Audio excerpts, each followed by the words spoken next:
তো ভালোই লাগবে, একদম ভালো লাগছে তো।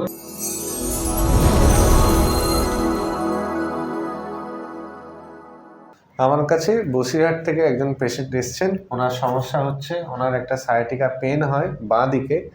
আমরা যখন এক্স রে করাই তখন দেখতে পাই ওনার কোমরটা ডান দিকে বেঁকে গেছে এবং ওনার ডান পাটা অনেকটা বড় হয়ে গেছে এবং বাঁ পাটা অনেকটা ছোট হয়ে গেছে।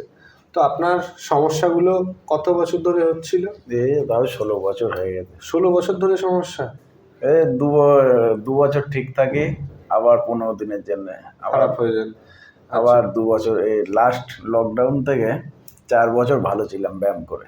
আচ্ছা, ওই টিভিতে রামদেবের ব্যায়াম হয়, ঠিক। সেই থেকে অনেকটা ঠিক ছিল। ব্যায়াম কেন ছেড়ে দিলেন? ব্যায়াম ছেড়ে দিয়েছি আমার একটু বাড়ির সমস্যার জন্য। খাওয়া দাওয়া একটু সমস্যা হতো, টাইমে খাওয়া দাওয়া হতো না, এবার গ্যাস হতো, আমি ভয়তে ব্যায়াম করতাম না। ঠিক, তখন থেকেই আমার এই অবস্থা। ওকে। তো আজকে ওনাকে আমরা ট্রিটমেন্ট করব এবং ট্রিটমেন্ট করে দেখে নেবো উনি কতটা সুস্থ হয়ে যান। আমরা ওনাকে এক্সামিনেশন করে দেখতে পেয়েছি ওনার সোয়াস মাংসপেশিটা খুবই টাইট আছে। সেই জন্য আমরা রাইট সাইডে সোয়াস মাংসপেশিটাকে এইভাবে স্ট্রেচ করছি, নামিয়ে দেবো।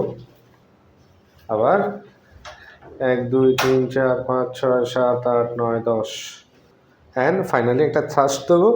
নিঃশ্বাস নিন, রিল্যাক্স। ওয়াও, নিঃশ্বাস নেবেন, ছেড়ে দিন।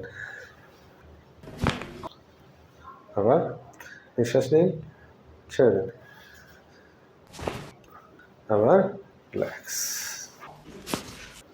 যেহেতু ওনার কোমরটা রাইট সাইডে শিফট হয়েছে, আমাদের কাজ হচ্ছে ওনার কোমরটাকে এবং আমাদের রিড কেসটাকে লেফট সাইডে শিফট করা। নিঃশ্বাস নেবেন, ছেড়ে দেবেন। সবার কিন্তু এইরকম ম্যানিপুলেশন দরকার হয় না। কিছু কিছু পেশেন্টের ক্ষেত্রে আমরা ম্যানিপুলেশন করি, কিছু কিছু পেশেন্টের ক্ষেত্রে আমরা কিন্তু ড্রাই রিলিং চিকিৎসা করি। এই ভিডিওতে আপনারা দেখতে পাবেন এনার কয়েকটা ম্যানিপুলেশনই দরকার হচ্ছে।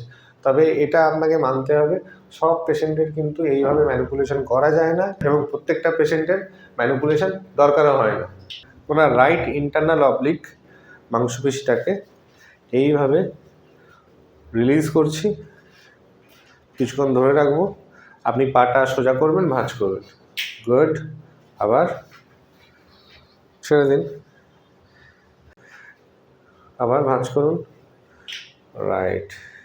আমরা এবার রাইট সাইডের কিউএল মাংসপেশিটাকে স্ট্রেচ করব যাতে ওনার রাইট সাইডের কোমরটা একটু লুজ হয়। এইভাবে আমরা স্ট্রেচ করব। আপনি কি করবেন, কোমরটাকে উপরের দিকে ওঠানোর চেষ্টা করবেন। 1 2 3 4 5 6 7 8 9 10, ছেড়ে দিন। এগেন 1 2 3 4 5 6 7 8 9 10, ছেড়ে দিন। যেহেতু আমরা রাইট সাইডে পেয়েছি মাংসপেশিগুলো টাইট, সেই জন্য রাইট সাইডের মাংসপেশিগুলোকে আমি লুজ করলাম। এবার যেহেতু কোমরটা ওনার রাইট সাইডে শিফট হয়ে আছে, সেই জন্য আমার বাঁ দিকের পায়ের মাংসপেশিগুলোকে স্ট্রেংথ বাড়াতে হবে। ফার্স্ট আমরা হিপ ফ্লেক্সার মাংসপেশি স্ট্রেংথ বাড়াবো। আপনি 5 বার পাটা তুলবেন আর নামাবেন, দেখবেন এটা করার পরেই আপনার ব্যথাটা কমে যাচ্ছে। ঠিক, রেস্ট নিন। টোটাল করবেন এখন 20 বার।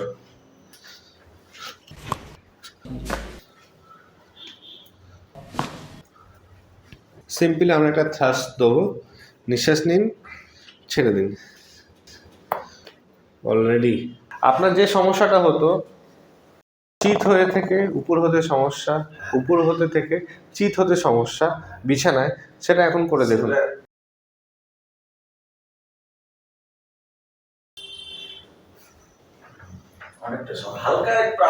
হালকা এক সামান্য আছে তো আগের থেকে অনেকটা ঠিক। একবার উঠে দেখে নিন যে আপনার কোনো সমস্যা হচ্ছে কিনা। তো ভালোই লাগবে, একদম ভালো লাগছে তো। পায়ের মধ্যে যে অবসভাবটা ছিল সেটা কি এখন আছে? শুধু ওই অবস্থা হালকা আছে আর এটা একদম হালকা হালকা দুটো একদম। তবে আগের থেকে আজকে সকালে আসার সময় যা দেখেছি তার থেকে অনেকটা ঠিক। বসুন।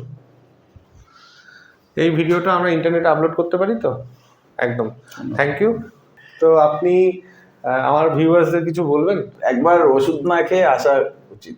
ওষুধ না ওষুধে এখন ওষুধেই বেশি ক্ষতি করে, আমি সেই হিসেবে আমি নিজেও এসেছি। আপনার 16 বছরের ব্যথা। হ্যাঁ, এর আগে অনেক ডাক্তার দেখিয়েছি, কেউ কিছু বুঝতে পারেনি। তা আমি যখন লাস্ট দেখেছি যে হাড় ক্ষয়ে গেছে বলছে, তখন আমি তার আগের থেকে এটা চেষ্টা করছিলাম, আপনি তখন বাংলাদেশ ছিলেন। তো দেখতে পেলেন একজন কোমরে ব্যথার রুগী এবং ওনার পা বরাবর একটা ব্যথা নামছিল এবং পাটা অবশ হচ্ছিল। আমরা কয়েকদিনের মধ্যেই ওনাকে কতটা সুস্থ করলাম। আজকে ওনার 3rd সেশন কমপ্লিট হলো। আমি ওনাকে বলেছিলাম 4th বা 5th সেশন ওনার লাগবে, তবে আজকের এই ইমপ্রুভমেন্ট দেখে আমার যা মনে হচ্ছে, উনি যদি আশা করি ঠিকঠাক এরকমভাবে ব্যায়াম করে যেতে পারেন, কয়েকদিনের মধ্যে উনি আরও সুস্থ হয়ে যাবেন। তো thank you for watching this video.